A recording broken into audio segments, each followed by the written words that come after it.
시청자 여러분 안녕하세요. 여의도 클래스 이혜림입니다. 주말은 평안하게 보내셨는지요? 본격적으로 장마 시작인가 봅니다. 오늘 하루 종일 꿉꿉하고 비가 오는데 오늘 안전하게 보내셨는지 궁금합니다. 자, 아시아 증시는 일제히 상승권이었습니다. 중국 증시는 차익 실현 매도로 주말 사이에 쉬어가는 듯 하다가 다시 상승세.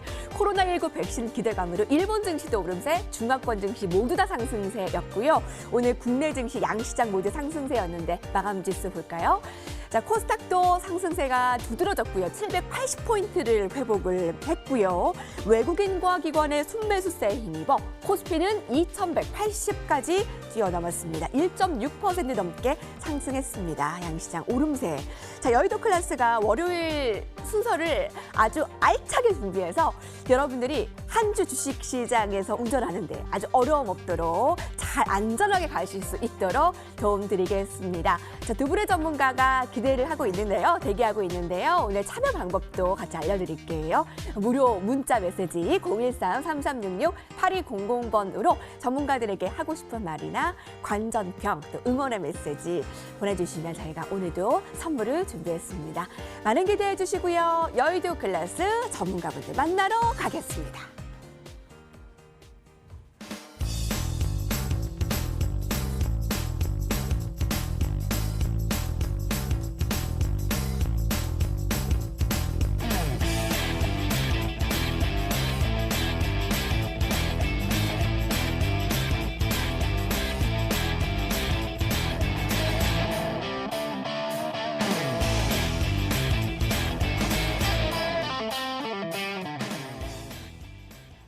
네, 먼저 오늘 자리해준 두 전문가님 맞이해 볼까요? 민 박사님 그리고 이사구 전문가님 어서 오십시오. 네, 안녕하세요. 네, 반갑습니다. 네. 하루 종일 비가 오는데 어떻게 안전하게 스튜디오까지 오셨어요? 네, 차 타고 왔습니다. 네. 네, 장마를 혹시 꿉꿉하지 않고 좀 편안하게 좀 잘 보낼 수 있는 방법이 있을까요? 에어컨 제습 기능 되는 거 아시죠? 네, 에어컨 틀면 제습이 되니까 네. 저도 옛날에 조금 무식해서 제습기를 사서 돌렸거든요. 그거보다는 에어컨을 틀면 제습 효과가 더 크답니다. 네. 그리고 조금 집 꿉꿉하니까 보일러 한번 돌려주시면 건강하게 장마 지나지 않을까 생각됩니다. 꿀팁인가요? 네. 네. 자, 오늘장 한마디 들어보겠습니다. 월요일 한 주를 시작하면서 두 분은 오늘 시장을 어떻게 바라보았는지 한마디로 정의를 해보죠. 민 박사님. 조정 같지 않은 조정이라고 말씀드리겠습니다. 네. 네. 조금 더 부연 설명 주셔도 돼요. 시장이 뭐 저는 7, 8월 조정을 얘기하고 있지만 조정 받을 만하면 정부 부양책 나오고요. 그리고 뭐 조정 받을 만하면 확진자가 늘다가 줄어버리고 그래서 이게 유동성의 힘이 시장이 조정을 받아야 되는데 잘 받치고 있구나.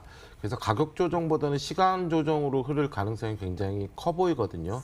그래도 저는 명백하게 조정이라고 말씀을 드리겠습니다.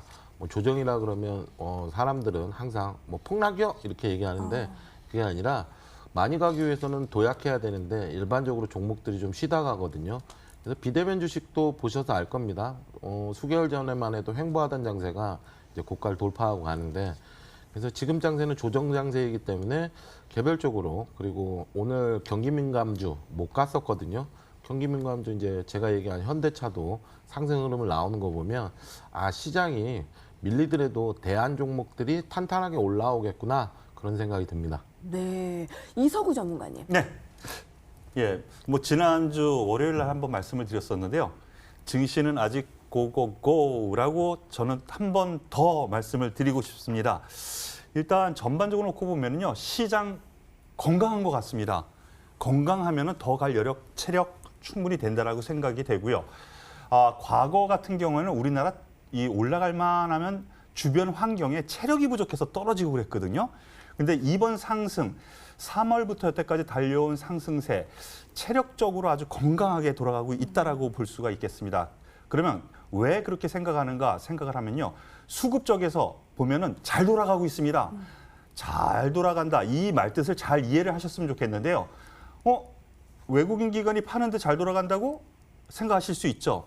기관이 그 물량을 다 받아주고요. 어제 같은 경우, 예. 오늘 같은 경우 올라가는데 누가 또 올라가? 예, 뭐 대형주가 또 올라가니까 그 대형주 잘 받아놨던 대형주를 개인들이 잘 팔고 또 내일을 또 준비하는 매수 여력이 되는 거거든요. 그러면 수급에서도 순환매가 일어나고 있고요. 그리고 언택트주, 인택트주, 예, 어제와 오늘 아주 극단적이죠. 예, 어제는 언택트 관련주, 오늘은 소위 산업재 비롯한 인택트가 안 된 주.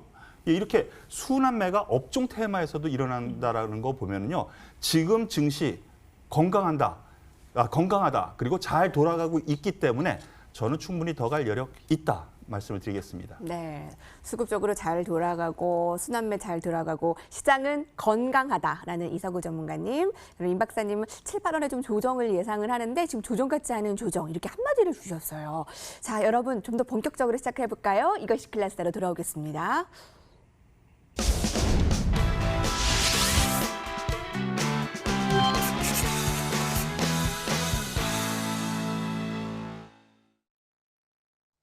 네, 매크로 클래스입니다. 오늘 가장 중요한 시황에서의 포인트를 잡아 주제 선정을 하고 그의 전문가들의 토론을 심도 있게 들어보는 시간인데요. 오늘의 주제는 무엇인지 함께 열어보죠. 치솟는 중국 증시 정점이 어딜까요? 그리고 그 주역은 어딜까요? 8거래 연속 상승세를 이어오다 잠깐 숨고르기를 보이더니 다시 3,400을 되찾았어요. 어떻게 볼 수 있는 겁니까? 이 부분은 제가 지난번에 나와서 말씀을 드렸었던 것 같은데, 그 선진국 지수, 미국 지수, 그 다음에 뭐 중국 지수를 갖고 얘기를 했지만. 지금 올해 같은 경우에는 전부 선진국이나 미국이나 마이너스 성장, 역성장을 하고 있죠. 근데 중국 같은 경우는 마이너스 성장을 안 하고 있습니다. 그래서 중국은 올라갈 명분이 정확하고요. 그리고 내년에 9.5% 정도 연성장률을 보일 것 같다고 합니다. 그럼 뭐 세계적으로 최고의 성장률을 보이죠. 그래서 중국 증시가 올라가는 거를 부인할 수가 없는데 실적만 갖고 올라가는 게 아니라 금요일도 제가 말씀드렸죠. 인민개미라고 해서 시장의 80% 정도 그러니까 인민들이 주식을 사는 거죠. 예. 우리처럼 동학개미가. 청년부추. 청년부추요? 예, 일명 청년부추라고 또 일명 또 명칭을 붙였더라고요. 중국에서는. 부추라고 계속 예. 잘라도 또 자라고. 뿌리만 안 없어지면 자르면 올라간다 해가지고. 예. 잡초도 그렇게 잘하는데. 예, 그렇죠. 네. 잡초죠, 그러니까. 예. 부추는 먹습니다. 그래서 하여튼간 씩씩합니다. 매수가. 근데 제가 금요일에 말씀드렸듯이 3,559에서 향후에 올라갈 수 있는 건 3,450이라고 얘기를 했습니다. 이거는 모건에서 계좌수 늘은 거를 갖고 유동성을 공급할 경우에 얼마 정도 더 오를까라고 했는데 29% 정도 더 오른다라고 얘기를 하거든요. 29% 보통 뭐 정점을 얘기했을 때 한 30%까지는 오버슈팅 할 수 있고요. 그다음에 바닥을 대비할 때 보통 이 정도면 바닥이요. 근데 언더슈팅 할 때 보통 30% 가니까 네. 이 정도는 중국 증시는 더 갈 수 있다라고 저는 생각을 하고 있습니다. 네. 네, 그래요. 중국 증시에서 개인 투자자의 비중이 70%로 이미 높지만 더 많은 신규 투자자들이 주식 시장으로 몰려오고 또 몰려올 신규 네네. 계좌가 대기하고 있다라고 하고 앞서 얘기한 개인 투자자가 잘라도 또 잘라도 계속 자라는 부추의 비유가 되기도 하는데 임 박사님은 조금 더 갈 가능성을 주셨어요. 더 간다고 봐야죠. 네, 이서구 전문가님은 의견 어떠세요? 예, 뭐 이건 루머입니다. 예, 먼저 루머라는 거를 말씀을 드리고요. 일설에 의하면 중국 정치 쪽에서 5,000포인트 얘기를 하고 했었다라는 정말요? 얘기가 좀 들려요. 근데 이제 중국 기관 쪽에 이제 뭐 문 닫고 있는 사람들이 이제 이렇게 왔다 설왕설래하는 얘기로 그런 얘기가 있는데요. 중국 같은 경우는 가능하죠. 예. 사회주의고 공산주의니까요. 정부에서 밀어붙이겠다면 밀어붙이는데 그거를 100% 믿지는 않습니다. 예, 이거는 설설설이니까. 하지만은 뭐 어느 정도 정부의 부양책이 계속 나올 가능성이 있다라면은 네. 여기에서 충분히 올라갈 수 있다라고 놓고 보고요. 그리고 지금 경제 지표 놓고 보면은요. 다른 일본, 미국, 유럽 여기에 비해서 2개월에서 4개월 정도 시차를 두고 중국이 먼저 가고 있거든요. 네. 그 이유는 코로나가 이미 발생을 했고 먼저 선제적인 방역 체계를 갖췄죠. 그렇게 놓고 보면은요. 지금 돌고 있는 것이 경기 선행 지표입니다. 예. 7월 달에 드디어 경기 선행 지수가 더 나는 가능성을 주요 경제센터에서는 말하고 있는 점에서 놓고 보면은요, 그 뒷받침되는 요인이 충분히 된다라고 볼 수가 있겠습니다. 그 대표적인 것이 오늘 상승했었던 중국의 대표적인 종목군들이 소비재이고 산업재 섹터거든요. 예. 그런 점에서 놓고 보면은요, 긍정적으로 볼 만한 요건 충분히 있다. 더 간다. 저는 그렇게 생각을 합니다. 네. 민 박사님께 저희 시청자 질문, 돌발 질문으로 드리겠습니다. 자, 중국 증시가 조금 더 갈 수 있다면 우리 증시도 조금 더 갈 수 있는 거 아니냐? 왜 조정으로 보시는가? 코스피 밴드 상하단을 물어보는 시청자가 있으세요? 예. 중국 증시는 일단 뭐가 있냐면 정부에서 주도하에 공산국가니까요. 주도하에 웬만한 거는 뭐 위안화 가격 조정까지 다 할 수 있는데 일단은 전 중국 증시를 긍정적으로 보는 게 중국이 미국한테 한번 두들겨 맞았습니다. 근데 요번에 이제 트럼프가 11월에 재선이 있잖아요. 11월 재선에서 성공하기 위해서는 미중 무역 분쟁을 종식시키든지 아니면 완화시켜야 됩니다. 자, 그럼 트럼프가 강경책을 피울 리는 전혀 없습니다. 중국하고 사이가 안 좋아지면. 근데 트럼프가 자꾸 큰 소리를 치고 유화적으로 얘기를 하고 막 이런 이유가 중국이 2천억 불 그 농수산물을 수입하기로 했었는데요. 750불밖에 안 했습니다. 그래서 1250불을 못 한 거죠. 불과 재작년 같은 경우에는 미국의 대통령 트럼프는 재선이 분위기상 확실시 됐습니다. 근데 무역 분쟁을 해봤는데 실상 미국의 실익은 없고 네. 중국은 야, 우리 잘못 아니거든. 우리도 죽겠으니까 우리 이행 못 하겠어. 이런 모습을 보이니까 트럼프는 애가 타는 거죠. 그래서 트럼프가 유화적인 정책으로 쉽게 얘기해서 중국과 어느 정도 조율을 하면서 이 무역 협상이 소규모라도 네. 이 개선이 될 가능성이 굉장히 커요. 그래서 지금 시장이 실적을 안고 가고 유동성을 안고 가는데 대외적인 문제, 미국 문제까지 해결이 된다면 충분히 더 갈 수 있지 않을까 생각을 합니다. 네. 근데 이제 한국 같은 경우에는 예. 제일 문제가 한국 코리아 디스카운트 요인 중에 하나가 네. 첫 번째가 지정학적 위치라고 합니다. 북한 문제가 제일 크죠. 우리는 실상 살면서 안전불감증처럼 살고 있습니다. 뭐 전쟁 날 것 같은가요? 아유, 뭐 지금으로서는 모르겠어요. 아니 근데 전쟁이 네. 난다, 날 거다 이런 근심 걱정은 안 하잖아요. 네. 뭔 빌미가 생겼을 때 전쟁 나면 어떻게 하지만 매번 전쟁이 날 거라고 생각을 하면서 대한민국에서 살 수는 없잖아요. 네. 그죠? 왜냐 뭐 전쟁 나면 그냥 난리 난답니다. 3m당 뭐 폭탄이 떨어진다는데 그때 우리 100년 때 봤잖아요. 다 난리 나는 거죠. 그래서 안 난다는 전제하에 살고 있는 거죠. 그래서 뭐 그전에는 그것까지 얘기할 건 없고 네네.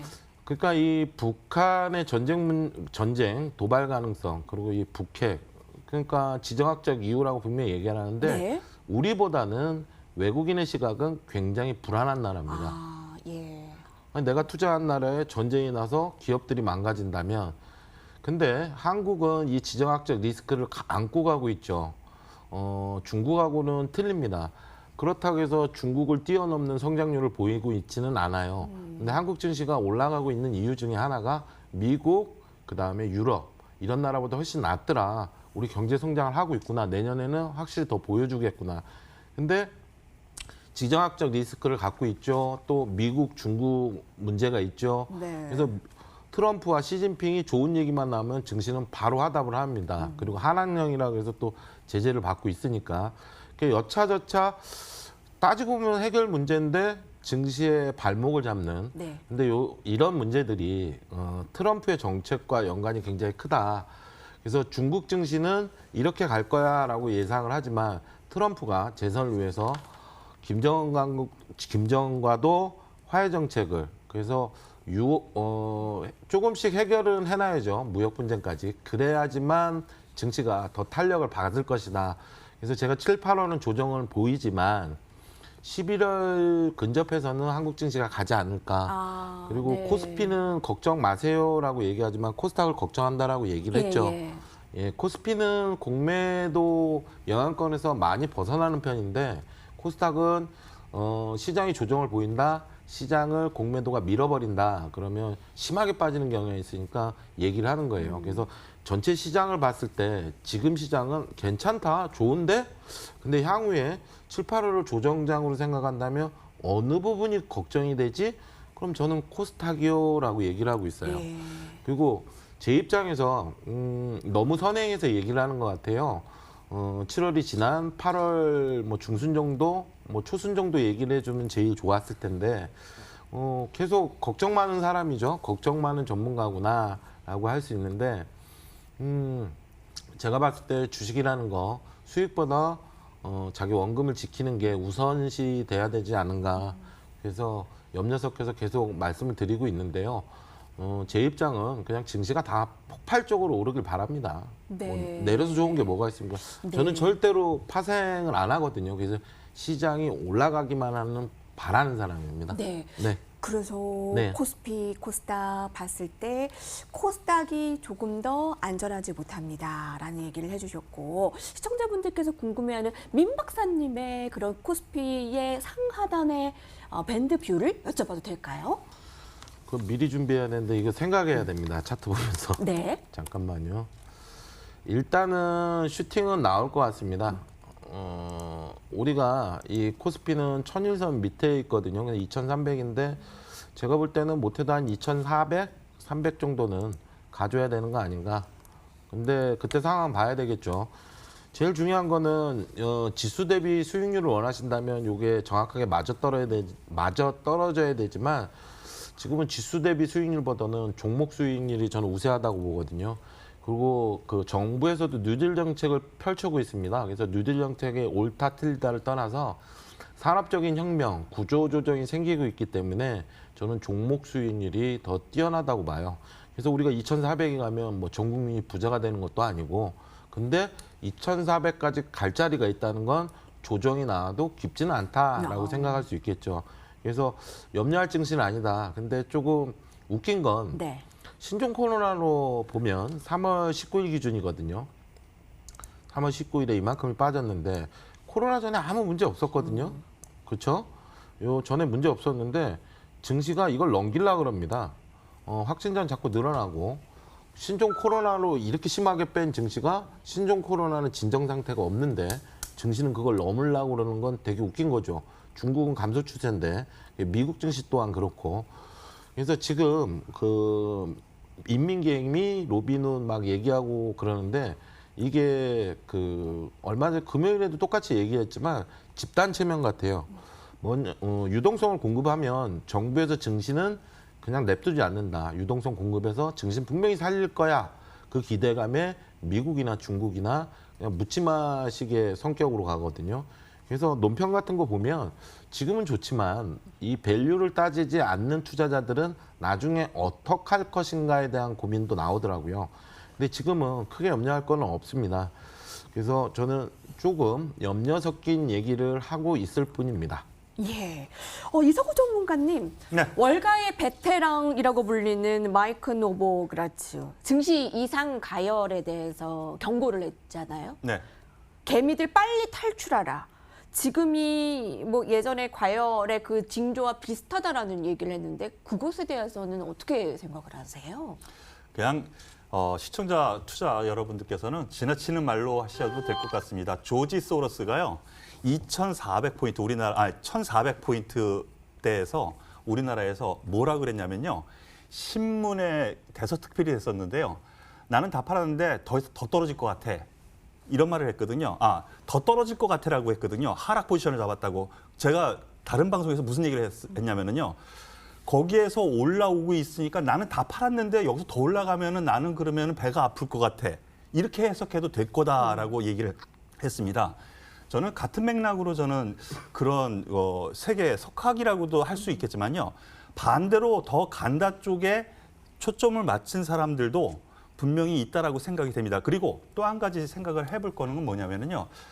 항상 그렇습니다. 증시는 우려의 담을 타고 올라갑니다. 그리고 반대로요. 환호에 의해서 증시는 꺾입니다. 지금 우려, 이거 기관 특히 기관하고 네. 기관이 그렇습니다. 야, 이거 밸류에이션상 지금 너무 높은 거 아니야? 여기서 못 사겠는데? 라고 하는데 계속 올라가지고 있지 않습니까? 그 이유는 유동성이라는 거예요. 외국인하고 기관만 사야 올라가는 장이 아니라는 것이죠. 과거의 개인의 매매가 아니고 스마트 머니라는 하나의 통일된 자금이 지금 움직이고 있고요. 그 이면에는 부동산 정책이라든가 다른 곳으로 갈 수 있는 지금 거의 마이너스 금리 아닙니까? 우리나라도요. 그런 점에서 놓고 보면은 이러한 유동성이 흘러 들어오는 것은 증시의 분명한 저변 확대, 즉 네. 지금 47조 원까지 되고 있는 고객 예탁금처럼요. 떨어지면 사겠다라는 흐름에서 놓고 보면은 저는 더 간다라고 본 쪽이고요. 네. 그런 의견은 좀 아직까지는 네. 그렇게 크게 생각할 필요 없다라고 생각합니다. 네. 네. 민 박사님? 예, 이해되면 제가 하나 여쭤볼게요. 주식은 저는 뭘 계산을 잘하면 잘할까요? 주식은? 너무 광범위한 질문인가? 광범위한 질문인데 심리, 수급, 글쎄요. 뭐가 가장 중요할까요? 저는 주식을 통밥이라고 생각을 하거든요. 그냥 직관력입니다. 그래서 네. 외래 어르신분들이 저점과 고점을 더 잘 잡아요. 근데 조금 전에 증시 과열을 얘기했잖아요. 증시가 얼마 전에 1,400 빠질 때요. 1,200이 오느니 더 빠지니 난리가 났어요. 그러니까 죽는 소리가 계속 나오거든요. 이건 그냥 평이한 얘기인데 시장이 빠질 것 같다, 더 빠진다, 밸류가 어쩌다, 뭐 했다, 최악의 상황에서 3월 19일 날 바닥을 찍었어요. 네. 근데 이제 한번 증시가 과열이라고 얘기를 했거든요. 근데 누가 한 명이 딱 얘기해서 증시가 과열인데요, 고점인데요 하고 증시가 무너지는 경우는 한 번도 못 봤습니다. 그때 3월에 예. 떨어졌을 때 민 박사님이 통장 개설 빼가지고 매수하라고 그러셨잖아요. 그거는 패스를 하죠. 여기서 얘기를 안 한 네네. 거니까. 그러니까 제가 바닥이라고 느낄 때와 고점을 느낄 때는 일반적으로 그냥 얘기해요. 증권사에 장화 신고 온 사람 삽자로 앞치마를 두르고 오면 고점이다라고 얘기하는데 그거는 조금 아닌 것 같고 네. 일반적으로 증시에서 이제 계속 이제 얘기가 나옵니다. 바닥일 때는 더 빠진다, 최악의 국면을 계속 얘기를 하는데 최악의 국면을 찍고 바닥을 찍은 적이 없어요. 그 전에 바닥을 찍고 고점도 마찬가지로 이제 한두 명 얘기합니다. 고점이라고. 네. 근데 이제 사람들은 대단한 사람, 존경받는 사람 그런 사람들이 한마디를 하면 꼭 맞는다는 생각을 해요.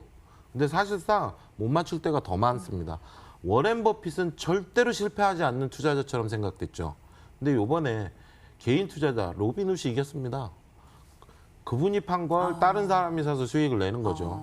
네. 그러니까 시장에서 절대적인 건 없다. 그리고 요번 장세에서 전문가들이 정확히 이렇습니다라고 얘기 못 하죠. 네. 얘기는 우리 이석우 대표님은 저점과 고점을 잘 맞히는 분이에요. 왜냐하면 통밥으로. 저 같은 경우는 그냥 대충 맞춰요. 그냥 왜 대충이라는 얘기를 하냐면 이게 심리적인 저항 때와 지지 때가 있는데요. 보게 되면 이제 경륜이라는 게 굉장히 필요하죠. 근데 증시라는 거 되게 네. 웃긴 게 저도 이건 뭐지? V자 반등은 나오겠는데 이건 뭐지? 할 때가 있습니다. 네. 그러니까 리먼 때도 유동성 장세를 봤는데 이건 상품 문제가 아니라 전염병으로 이렇게 너무 빠진 거 아니야? 근데 전염병으로 했는데 전염병 치료도 안 되는데 지수가 이렇게 가? 네. 유동성에? 그래서 이걸 정확하게 얘기할 수 있는 사람이 없어요. 그 흐름을 타야 되는데 중요한 거는 고점 징후가 안 나왔는데 밸류가 어쩌고 저쩌고 막말로 아파트가 2억에 멈춰야 되는데 5억 간 걸 그걸 뭐라 그럴 거예요. 내려라. 정부에서도 오르니까 못 잡잖아요. 증시도 오르면 못 잡습니다.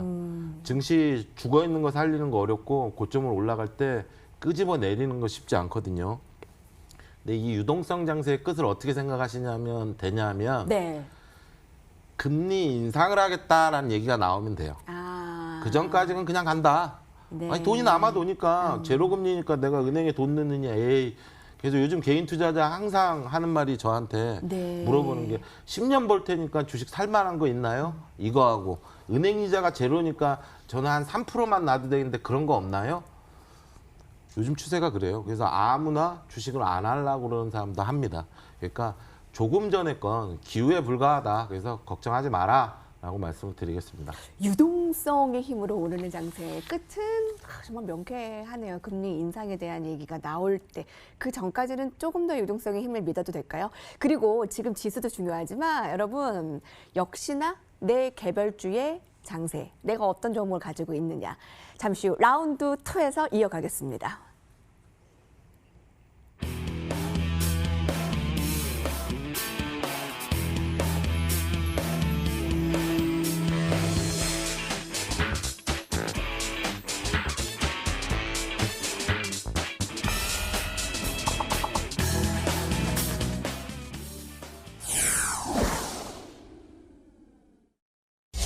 네, 트렌드 클래스 문을 엽니다. 자, 전문가들이 주목하는 지금 시황의 섹터 트렌드에서 주목해야 할 점은 무엇일까요? 두 전문가가 아주 고심하면서 이 주제를 선정했습니다. 함께 공개할게요.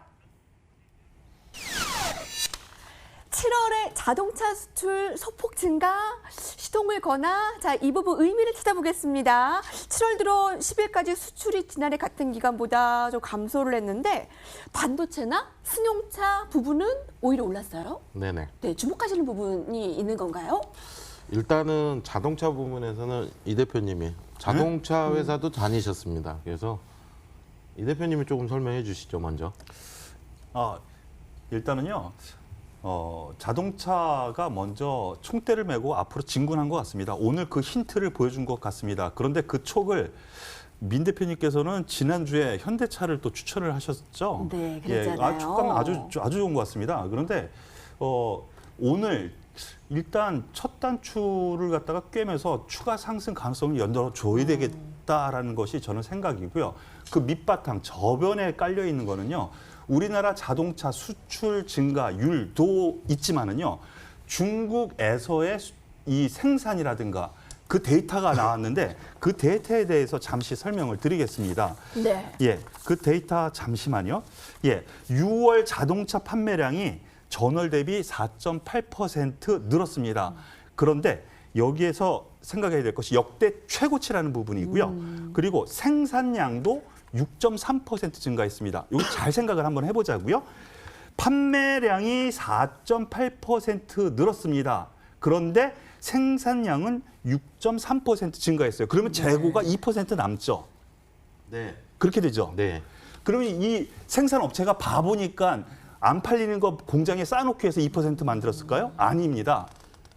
업계에서는요, 이 재고 조정이라는 것을 가장 중요하게 여기거든요. 그러면은 향후 전망이 어떻게 될 건가를 생각을 해서 2%의 분량을 미리 선 반영을 해서 만들어 놓은 재고 조정을 해놓은 겁니다. 네. 그렇다면 여기에서 지금 중국 데이터를 얘기를 하는 겁니다. 중국 데이터를 얘기를 하는 건데 이 중국 데이터를 생각을 해보면은 저 우한을 갖다가 봉쇄를 딱 풀자마자 자동차 급증한 거 아시죠? 자동차 판매. 네. 그 이후 이런 현상이 나타났다는 것은 앞으로 소비 진작이 분명히 될 것이다라는 부분이고요. 그리고 제 정보 통계에 의하면은요, 자동차 관련해 가지고 소비 진작책이 다시 한번 나올 수 있다라는 얘기가 중국 쪽 증권 쪽에서 약간 들리는 듯합니다. 예, 그런 점에서 놓고 보면은 분명히 의미가 있고요. 연관돼서 우리나라 수출 데이터 증가가 자동차에서 있다라는 점은 큰 의미가 있기 때문에 향후에도 관심 충분히 기울일 만하다.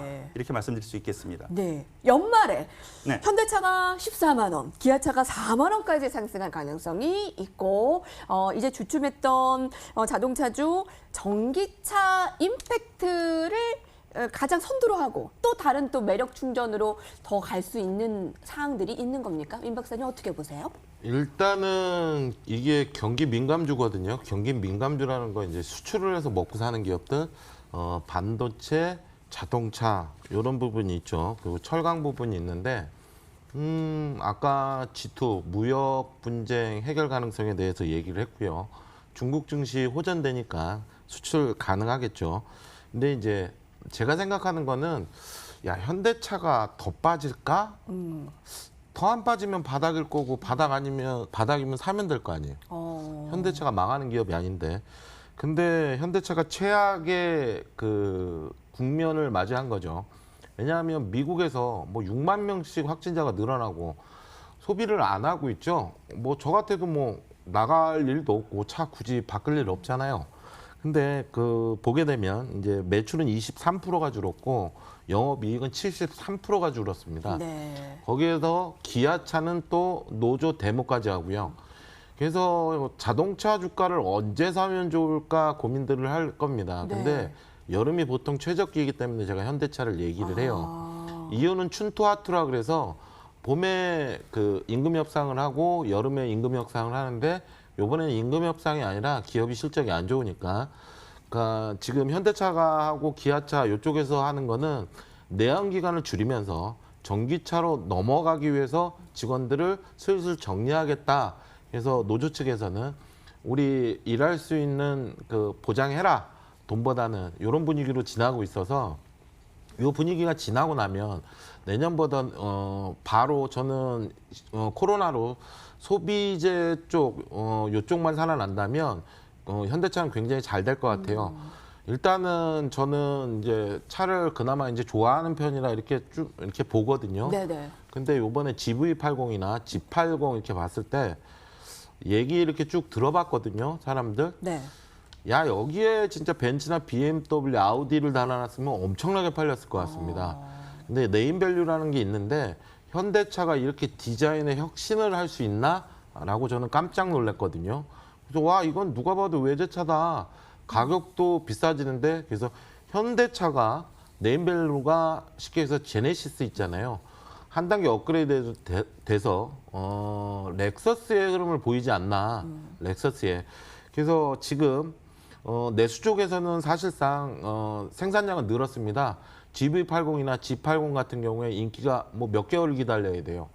그래서 이게 외국 쪽에 수출이 가능하다면 폭발적으로 늦지 않을까. 근데 저는 현대차가 이래서 이제 주가가 바닥이다라고 생각을 하고요. 아, 네. 업종이. 근데 이제 현대차를 왜 얘기하셨나요? 근데 네네.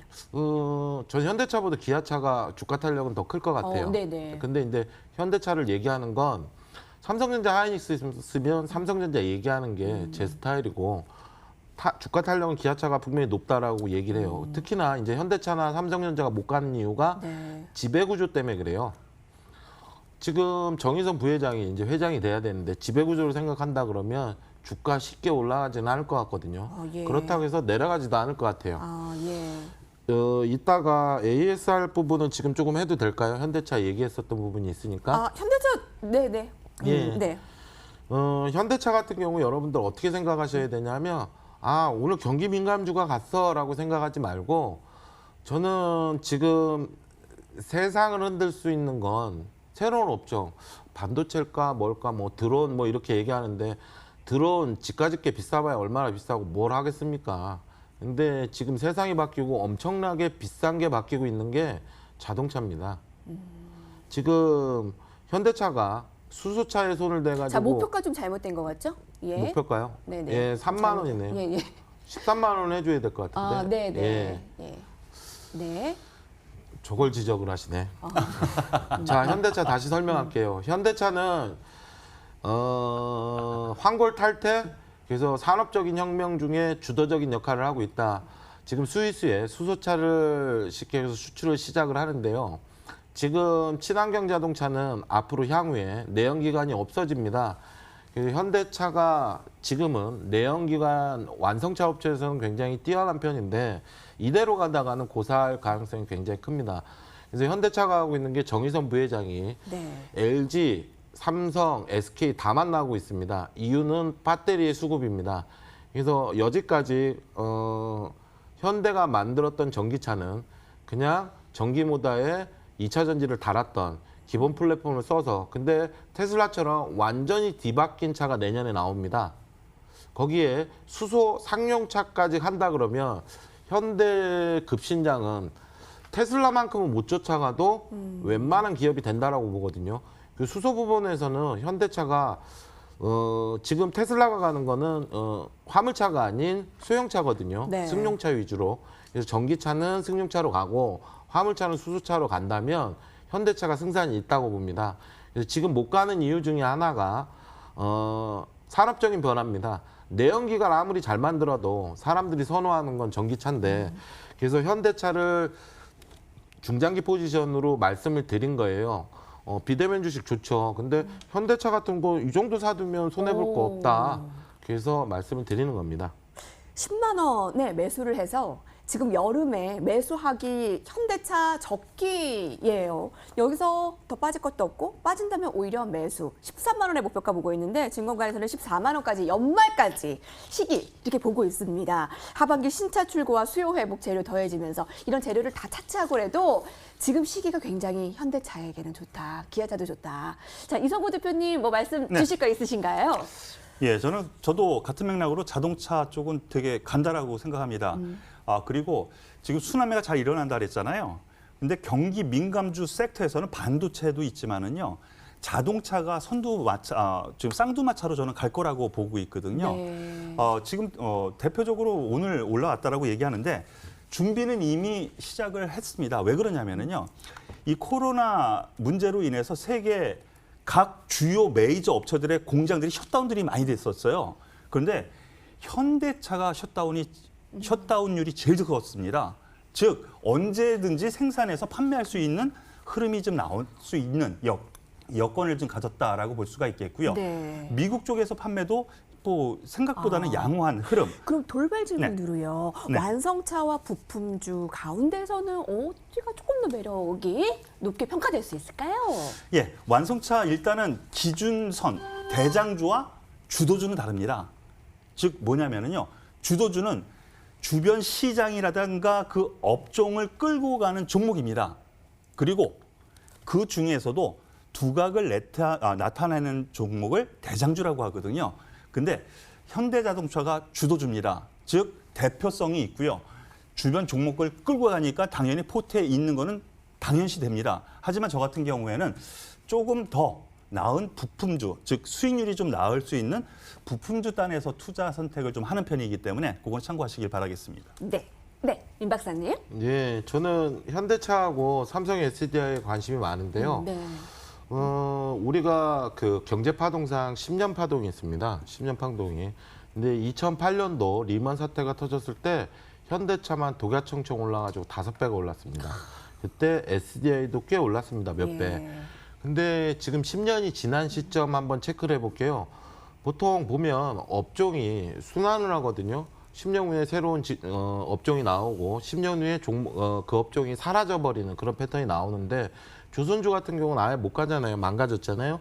근데 지금 태동하는 섹터가 뭔가 그리고 한번 그림 차트를 보면서 한번 설명을 해드릴게요. 일단 현대차를 보여드리게요.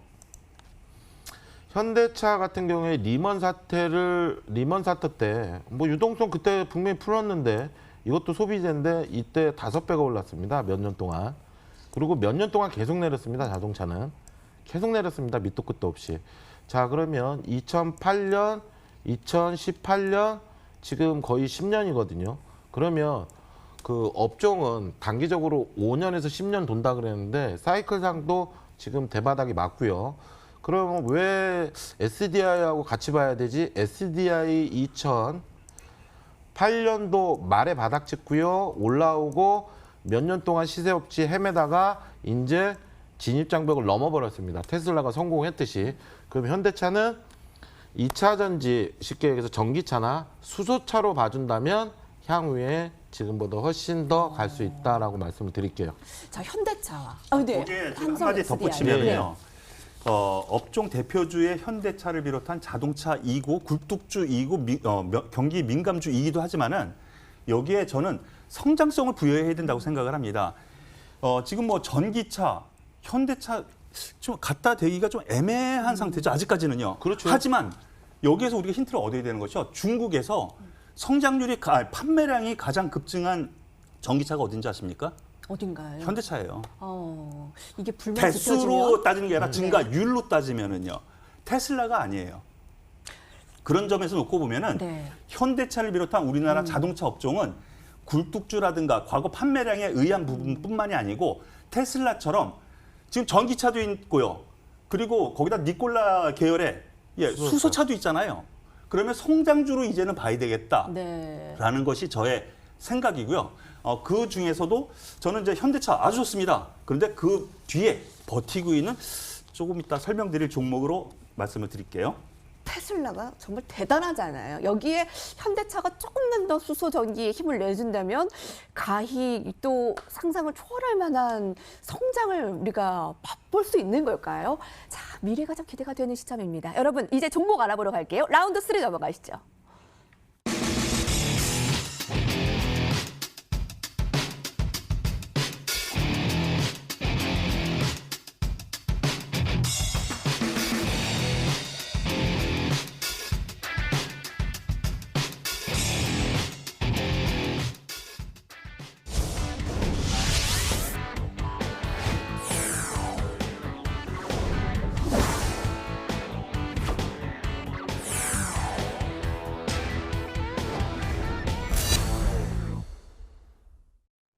투자의 최전방 어디가 떠오르시나요? 오늘도 아주 많은 전문가들과 시청자 여러분들과 개인 투자자들이 좋은 하루를 보냈습니다. 열심히 달려온 하루였습니다. 자, 그런 전문가들의 수위 함께 볼게요. 앞서 민 박사님 저희 자동차 섹터 얘기하면서 현대차 네. 같이 점검을 해주셨고요. 네. 자, 이사고 대표님은 네. 일진 다이아를 저희 방송 시작 전부터 수익 네. 감사합니다. 이사고 대표님 네. 언제 오시나요? 기다렸습니다. 내일 팔아야 되나요? 5거래일 동안 33% 이상이 상승했네요. 등등등등 너무나 많은 글들이 올라왔습니다. 아하. 네. 예, 일진다에 더 갈 여력이 있다고 생각합니다. 그래서 일반적으로 생각하는 얘기를 하는 오일선 매매가 충분히 가능한 종목이다라고 생각이 들고요. 다만 내일 물량이 좀 나올 수 있습니다. 왜 그러냐면 정부에서 정책이 나오죠.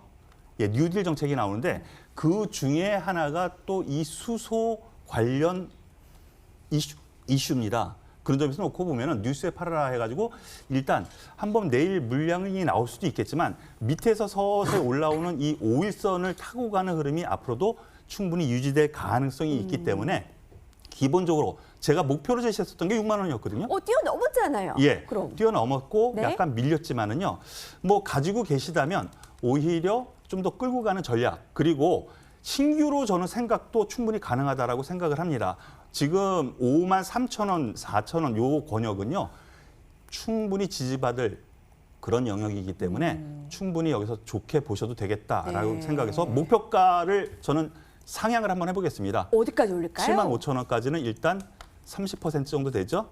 네. 예. 7만 5천 원까지는 충분히 더 갈 여력이 있으니까 7만 5천 원까지 네. 한번 상향을 하면서 끌고 가서 주도줍니다. 예. 가져가 보죠. 주도줍니다, 여러분. 지금 화면 같이 보고 계세요. 목표가 7만 5천 원으로 상향 조정합니다, 여러분. 목표가 6만 원을 일단 뛰어넘었고요. 7만 5천 원으로 목표가를 상향하고 지금도 충분히 매력 있다. 일단 좀 수익 30% 넘게 안기신 분들 너무 감사드려요. 너무 축하드려요. 근데 여기서 수익 더 극대화시키는 전략 할 수 있다고 하네요. 뭐 신주로 들어가는 것도 괜찮다 할 정도로 한번 제2의 2차 목표가까지 한번 기대를 해보겠습니다. 일진다이아 주도줍니다라는 저력을 얘기해줬습니다. 자, 이제 새로운 종목 봐야겠죠. 지금 종목들 역시 개발 종목들의 수익률이 중요시 여겨지는 가운데 민 박사님은 오늘 어떤 종목 가져오셨어요?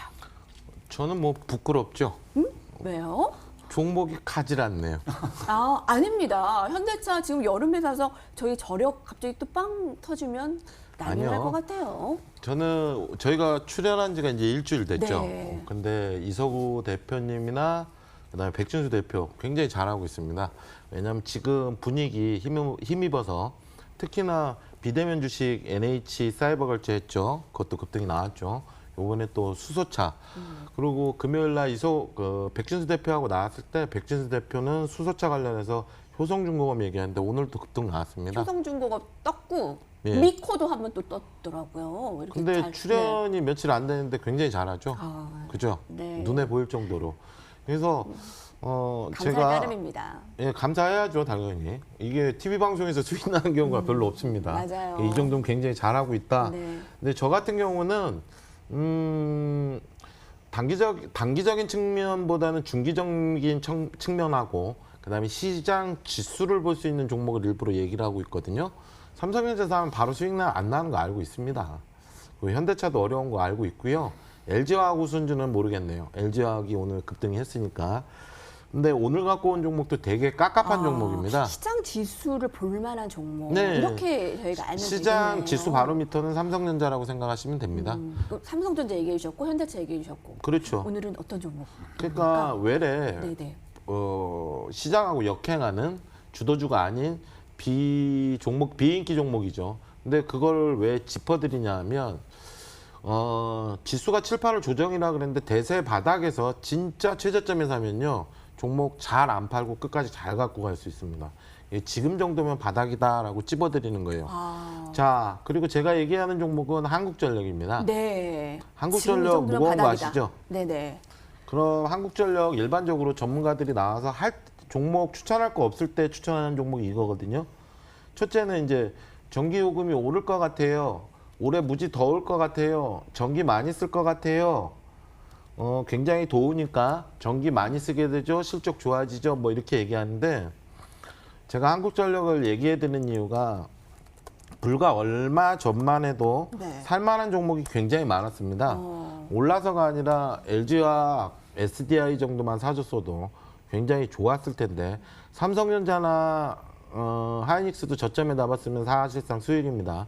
한국전력은 어떻게 생각하시냐면 저는 원칙적으로 우리나라 전기세 싸고요. 올릴 가능성 크고요. 민영화된다라고 보기 때문에 주봉, 월봉 봤을 때 이 정도면 대바닥입니다. 네. 대바닥입니다. 가격 전략 어떻게 주실까요? 예, 내 매수가는 시초가가 될 거고요. 목표가는 3만 원, 손절가는 전저점 15,500원을 잡아보겠습니다. 이제 시작이에요, 여러분. 저희 한 주 했는데 전문가들마다 특성과 매력들이 어쩜 이렇게 달라요? 민 박사님의 우직함, 이서구 대표님의 지금 트렌드 섹터를 잘 뽑아내는 지금 실력들, 이서구 대표님 일진다이아 수익 너무 축하드리고 감사드리고요. 네. 오늘 또 어떤 종목인지도 궁금하네요. 아까 힌트를 다 드렸는데요. 네네. 현대모비스라고 먼저 말씀을 드리겠습니다. 현대차를 비롯한 자동차 좋습니다. 특히나 현대차 그룹의 현대차, 기아차, 현대모비스가 이제 대형주로 지금 속해 있는데요. 대형주 단 저는 업종 대표주 좋아합니다. 예, 현대모비스가 지금 살 자리가 아닌가라는 판단이고요. 타이밍이. 이유는 현대차 그룹의 중장기적인 성장 축을 담당을 확실히 하고 있습니다. 즉 뭐냐면 전기차의 주요 부품 및 모듈, 수소차의 주요 없어서는 안 될 모듈 및 부품 다 만들고 있다라는 점. 이런 점에서 놓고 보면은 현대차, 기아차에 뛰어간다면 거기서 바로 추월할 수 있는 종목이 아닌가라는 생각입니다. 그냥 자동차 부품 회사가 아니라는 점을 말씀을 드리겠습니다. 네. 그래서 목표가로 생각을 한다면요, 전 좀 높게 잡겠습니다. 25만 원, 지금 20만 원인데요. 25만 원까지 충분히 가능하다고 보는데 그 이유 설명드리죠. 차트 보시죠. 네. 보시면요.